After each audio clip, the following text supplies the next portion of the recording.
हमीरपुर विधानसभा क्षेत्र पहुंचे मुख्यमंत्री ठाकुर सुखविंदर सिंह का हुआ भव्य स्वागत। मुख्यमंत्री सुखविंदर सिंह सुक्खू का हमीरपुर में दौरे के पहले दिन पहुंचने पर भव्य स्वागत किया गया। हमीरपुर गांधी चौक पर आयोजित विशाल रैली में पहुंचे मुख्यमंत्री सुक्खू का कार्यकर्ताओं ने गर्मजोशी से स्वागत किया। गांधी चौक पर आयोजित रैली में विधायक आशीष शर्मा ने शाल, टोपी व भगवान भोलेनाथ का त्रिशूल भेंट कर सम्मानित किया। इस अवसर पर मंच पर सीएम राजनीतिक सलाहकार सुनील शर्मा, विधायक इंद्रदत्त लखनपाल, विधायक सुरेश कुमार भी मौजूद रहे। पूर्व मुख्यमंत्री जयराम ठाकुर प्रदेश के कर्मचारियों और पेंशन भोगियों को उनका करोड़ों रुपए का बकाया देना भूल गए हैं और अब वह किन मुद्दों को लेकर बड़ी बड़ी बातें कर रहे हैं। यह बात मुख्यमंत्री सुखविंदर सिंह सुक्खू ने हमीरपुर पहुंचने पर मीडिया से रूबरू होते हुए कही। उन्होंने कहा कि प्रदेश के सभी कर्मचारियों को कांग्रेस सरकार वर्ष 2003 से ओपीएस देगी। उन्होंने कहा कि पूर्व जयराम सरकार बताएं कि जब उसने छठा पे कमीशन लागू किया था उसका बकाया कर्मचारियों को क्यों नहीं दिया। मुख्यमंत्री ने कहा कि इस कमीशन का 5,500 करोड़ रुपया दिया जाना बाकी है। पेंशन भोगियों को एरियर का 4,500 करोड़ रुपया और कर्मचारियों को 220 करोड़ रुपए का डीए की किस्त देना भी जयराम ठाकुर भूल गए हैं। अब किस पर वह अपनी स्थिति जनता के बीच स्पष्ट करे कि वे ऐसा क्यों नहीं कर पाए। वही मुख्यमंत्री ने कहा कि हमीरपुर स्थित कर्मचारी चयन आयोग में अब तक जो पहली जाँच रिपोर्ट आई है उसमें पाया गया है कि पिछले कई पदों के पेपर यहाँ से लीक हुए हैं और जाँच पूरी हो चुकी है और 1-2 दिन में इसकी सारी डिटेल रिपोर्ट उनके पास आ जाएगी, जिसके बाद सरकार इस योग पर अपना फैसला लेगी।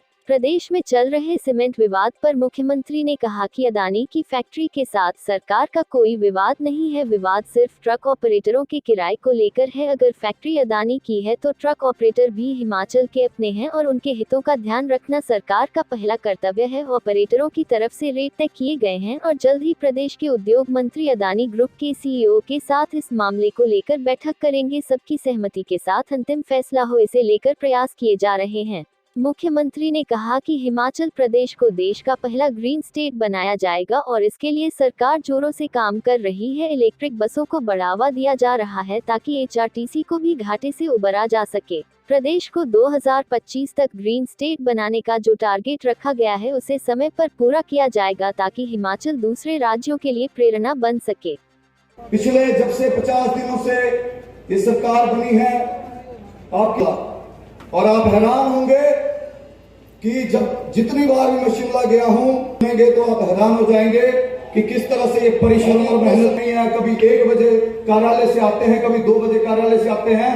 मैं भगवान को साक्षी मान के ये बताता हूं आपको कि मैं करीब 12:30 बजे भी रात को इनसे मिला हूं और इन्होंने समय दिया। मैं समझता हूं इस प्रदेश का भविष्य आपके हाथों में सुरक्षित है। का हमने आपको पहले ही कहा है, जो हमारे पास प्रीलिम्स रिपोर्ट्स आई है उसमें पीछे जो पेपर हुए थे वो भी लीक हुए हैं और उनकी पूरी इंक्वायरी कर दी गई है। आने वाले समय में पूरी रिपोर्ट 2-3 दिन में मेरे पास सबमिट हो जाएगी और उसके बाद उस पर फैसला किया। देखिए, हिमाचल प्रदेश का परिवहन विभाग देश का पहला परिवहन विभाग बना है जहाँ सभी गाड़ियों को इलेक्ट्रिकल कर दिया गया। हमारी नीति है कि इलेक्ट्रिकल व्हीकल को बढ़ावा दिया जाए और इस दृष्टिकोण से एचआरटीसी की जो बसेस लॉस मेकिंग है, जहाँ नुकसान होता है, वहाँ हमने सोचा है कि इलेक्ट्रिकल बसेस को बढ़ावा देकर एचआरटीसी को भी घाटे से उबारा जाए और प्रदेश में प्रदूषण को भी कम किया जाए।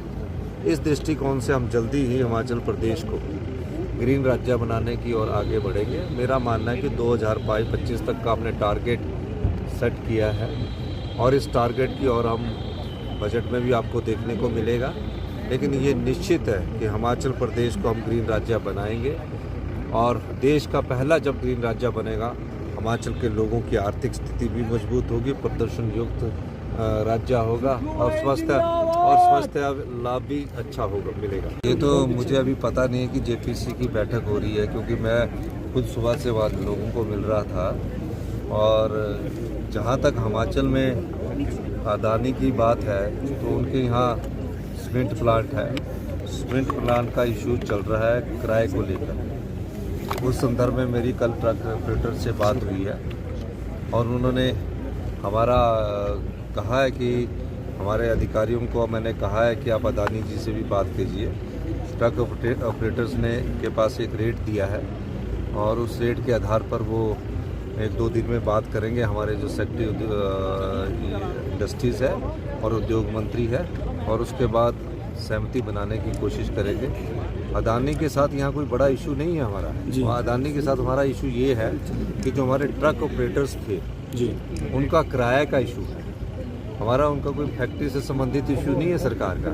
फैक्ट्री उनकी है, ट्रक वाले हमारे हैं, हिमाचल प्रदेश के निवासी है और ट्रकों वालों ने लोन लेकर गाड़ियां खरीदी होती है। उनका हित देखना हमारा प्रथम कर्तव्य बनता है और इस दृष्टिकोण से उन्होंने हमारे पास कुछ बात कही है जो हमारे उद्योग मंत्री हर्षवर्धन चौहान जी हैं, वो इस मामले में उनके ग्रुप के CEO है, उनसे भी बात करें। सभी सरकारी कर्मचारियों को 2-4-3 के बाद से OPS मिलता जाएगा। जयराम ठाकुर जी से ये पूछना चाहिए कि जो आपने 6th पे कमीशन लागू किया है उसका एरियर 5,500 करोड़ के जो पेंशन भोगी है, जो बेचारे रिटायरमेंट के बाद घर में बैठे हैं, वो देना भूल गए हैं और 4,500 करोड़ रुपया वो देना भूल गए हैं। 920 करोड़ रुपया DA की किस्त देना भूल गए हैं। आप उस पर अपने विचार रखिए तो उस पर ज़्यादा अच्छा रहेगा। बहुत बहुत धन्यवाद।